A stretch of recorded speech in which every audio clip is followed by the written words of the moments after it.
Minus 27 এর পাওয়ার হচ্ছে 4/3 এর মান কত? এটা সূচকের অঙ্ক, সূচকের অঙ্কটা আমরা এভাবে সমাধান করতে পারবো। এখানে আমরা মাইনাস 27 কে আমরা লিখতে পারি হচ্ছে 3 এর পাওয়ার 3। এখন আমরা এখানে যে আছে 3 ডিভাইডেড 3 এভাবে লিখব।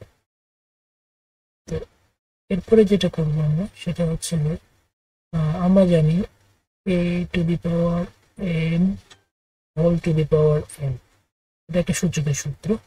এইটার সমান আমরা জানি হচ্ছে a পাওয়ার, এই পাওয়ার দুটো কি হয়ে যাবে, গুণ হয়ে যাবে, পাওয়ার দুটো গুণ হয়ে যাবে। তাহলে এর পাওয়ার n এবং n দুটো গুণ করে হবে হলো n, এবং এই সূত্র অনুযায়ী আমরা হচ্ছে এখানে এই -3 পাওয়ার হচ্ছে 3, তার উপরে পাওয়ার আছে হচ্ছে 4/3। তাহলে এটাকে যদি আমরা m চিন্তা করি, এই 3টাকে m চিন্তা করলে এটাকে আমরা n চিন্তা করি, তাহলে এটা আমরা পুরোটা গুণ করে দিব। অর্থাৎ -3 পাওয়ারটা হবে হলো আমার এখানে 3 গুণন হচ্ছে 4/3, এটা আমি গুণ করতে পারি। এখন এখানে এই 3 নিচে আছে, এখানে উপরে 3টা উপরে আছে, তাহলে 3 3 আমরা কেটে দিতে পারি।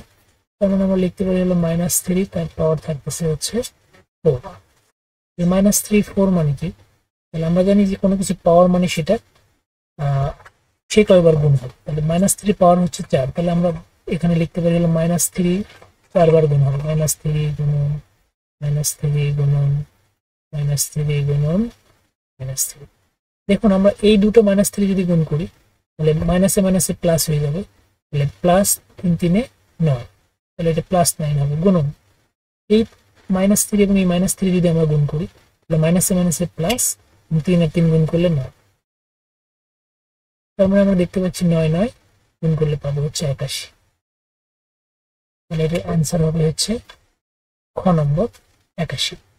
ধন্যবাদ।